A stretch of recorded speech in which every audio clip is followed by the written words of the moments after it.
Suatu toleransi akan berubah menjadi intervensi kalau kita sudah masuk dalam lingkup akidah mereka. Ya Bu ya? Nah ini, jadi jelaskan, kalau kita sampai mengucapkan selamat Natal berarti sudah bukan toleransi tapi intervensi. Nah disinilah yang kita harus cermat. Saya ada 2 pertanyaan. Yang saya tahu tuh Bu, Nabi Isa itu Yesus yang sekarang disembah oleh agama Islam itu adalah samaran dari Nabi Isa. Nabi Isa itu kan mau dibunuh, jadi buat samarannya. Jadi dia disalib itu, jadi yang disembah oleh orang Islam yang sekarang itu ialah samaran dari Nabi Isa. Yang pertama. Yang kedua Bu, kita kan mengucapkan apa? Memberi selamat dulu pada orang Kristen itu tergantung niat. Gimana Bu kalau kita niat kita ini hanya sekedar untuk ya mempertanya silaturahmi lah. Istilahnya dia kan waktu kita Idul Fitri dia mengucapkan selamat Idul Fitri. Baru datang. Ada asal bapak senang lah gitu. Misalnya bisa aja. Nggak ada niat untuk agama segala macam untuk keadilan. Tengan. Jadi kita juga makasih ya. Cuma ada pertanyaan sedikit ya. Iya. Pada waktu awal ceramah belum datang kan? Nah, ya udah bener deh.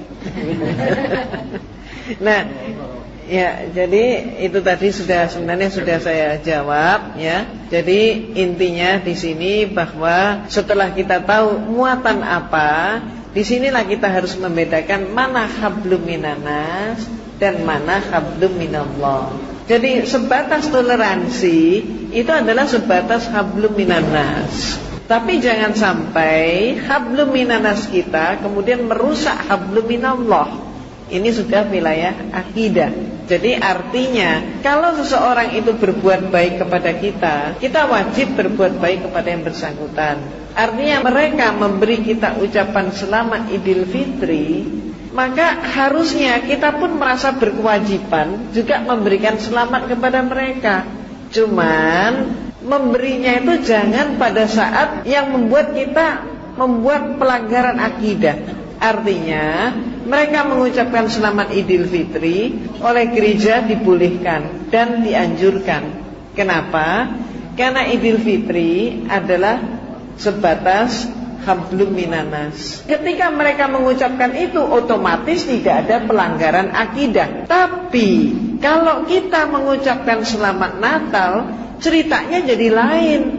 Ini sudah bukan wilayah hablum minanas, tapi sudah menyangkut wilayah hablum minallah. Itu sebabnya kita wajib membalas kebaikan mereka mengucapkan selamat Idul Fitri, tapi momennya jangan momen Natal. Jadi kalau mereka mengirim parcel begitu kan, mereka kan baik gitu ya.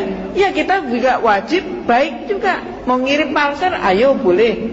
Tapi jangan persis mengucapkan selamat Natal. Ucapkanlah misalnya selamat Anda semoga mendapatkan rezeki yang semakin berlimpah, boleh. Semoga Anda berusia 1000 tahun lagi, boleh. Asal tidak mengucapkan selamat Natal. Satu ini aja. Kenapa? Karena muatannya itu tadi sudah muatan akidah. Itu ya. Jadi perbuatan baik ayo kita jawab dengan baik. Perbuatan baik kita balas dengan baik. Hanya kita harus meletakkan yang tepat pada tempatnya. Itu saja permasalahannya. Apa itu? Oh, Nabi Isa. Iya.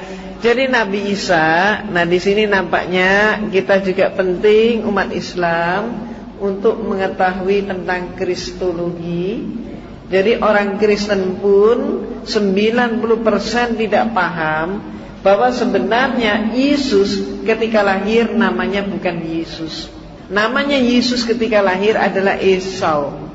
Esau adalah bahasa Ibrani. Esau inilah dialektika Arabnya adalah Isa.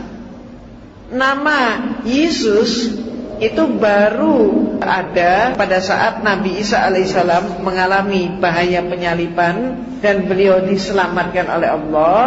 Maka pada saat itulah orang Romawi yang tidak senang mengucapkan istilah Esau, nama Esau bagi mereka kurang enak, tidak ada selera di situ, karena mereka mempunyai nama-nama favorit yang selalu diawali dan diakhiri dengan huruf mati dan akhirannya adalah As-Us. Jadi dengan Esau mereka merasa tidak nyaman. Jadi Esau itu diganti. Maaf Bapak Ibu, sama aja ketika kita masih dijajah Belanda dulu. Orang Belanda mengganti nama-nama kita karena tidak sesuai dengan lidah. Orang-orang kita banyak yang hidup bergaul di kalangan mereka, nama misalnya sampai mengubah namanya. Ada namanya Suminarsi berubah menjadi Ninja. Ada namanya Bambang, nama yang bagus berubah menjadi Boy. Ini contohnya. Maka Esau berubah menjadi Yosua. Berarti huruf depannya sudah huruf mati. Abjad Ibrani tidak mengenal huruf Y sama sekali. Nah kemudian setelah Yosua berubah jadi Yosua, Yosua kok masih tidak sempurna. Diubahlah setelah Yosua menjadi Yehesua. Setelah Yehesua, depan huruf mati, tengah huruf mati, belakangnya huruf hidup. Panjang lagi, kurang nikmat, kurang enak. Maka digantilah Yesus, pas sesuai selera. Dan ini bisa Bapak Ibu buktikan dari nama-nama baptis, atau istilah lain nama permandian, yaitu nama-nama Romawi. Itu nama baptis itu. Yang favorit diawali diakhiri huruf mati. Maka contohnya Barnabas, Bartolomeus, Benedictus, kemudian Clementinus, Claudius, Dionysius, Darius, Franciscus, Gregorius, Hellenesius, Saverius, Laurentius, Paulus, terus Matias, Markus, Filipus, terus kemudian lain-lain. Stefanus sampai dengan huruf Z, Zebedius. Itu ceritanya. Jadi lain yang disebut Nabi Isa atau Yesus lain dengan Yudas, lain sama sekali. Jadi ini membutuhkan pemahaman yang lebih lanjut, tapi itu jelas lain. Ibu, saya mau tanya ibu-ibu. Kemudian apa ya?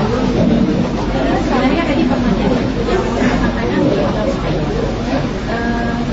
biasanya saya punya tetangga yang masak. Jadi setiap saya tulis ini dia selalu mengatakan tentang makasa atau apa gitu, tapi dia nggak mengucapkan selamat Idul Fitri. Karena untuk membalasnya keluarga saya biasanya mengatakan kue tanpa mengucapkan selamat Natal pas hari Natal. Mungkin ibu tadi udah bilang kalau nganterin harga boleh, tapi jangan pas Natal, pas tahun Natal dan itu kita nggak ucapin tapi dia nganter. Ditunda 1 hari deh. Dengan alasan ya, atau ditunda atau didahuluin gitu. Ya, lebih baik ditunda, itu yang aman. Jadi dengan alasan maaf ya kami tadi kemana begitu lah.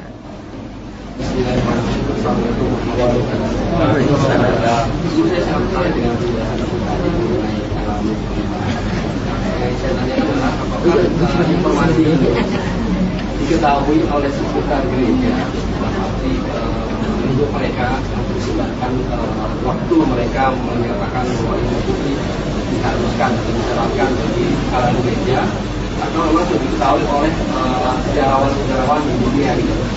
Karena ada beberapa kayak Armstrong ini membuat satu buku mengenai sejarah Tuhan. Ya, apakah informasi ini juga diketahui oleh sejarawan-sejarawan di luar atau hanya lingkungan gereja yang tahu?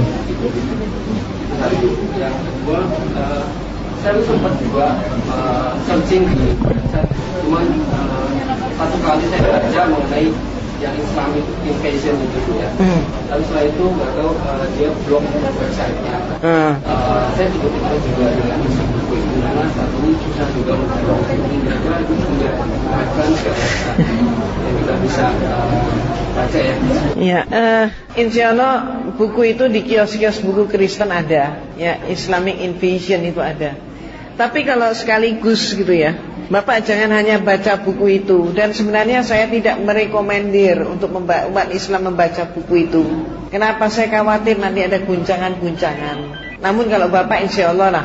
Nah sebaiknya yang dibaca adalah justru buku ini. Dan ini sudah ada di hadapan Bapak. Nah dan ini kan untuk menjawab Islamic Invasion. Memang buku ini insya Allah yang akan justru memberikan penjelasan kepada kita, sekaligus juga untuk menguatkan akidah kita. Itu Pak ya. Terus kemudian tentang Natal tadi, perlu kita pahami Pak, strategi gereja agar supaya ada orang yang mau masuk ke gereja, maka disitulah gereja mengupayakan berbagai macam cara, termasuk mengadakan acara-acara yang memikat. Maka perbedaannya, Islam dan budaya jauh berbeda, tapi Kristen sangat kental dengan sinkretisme. Ini bedanya. Jadi sekali lagi, kalau di dalam Islam agama dan budaya beda, tapi kalau di dalam agama Kristen, sinkretisme di dalam agama itu banyak sekali terjadi. Demikian pula acara Natal ini adalah justru untuk memikat supaya orang masuk, tertarik dan masuk ke gereja. Maka mereka menyediakan berbagai macam peringatan. Coba kalau kita urut ya Pak ya, mulai anak kecil. Anak kecil itu dipikat dengan apa?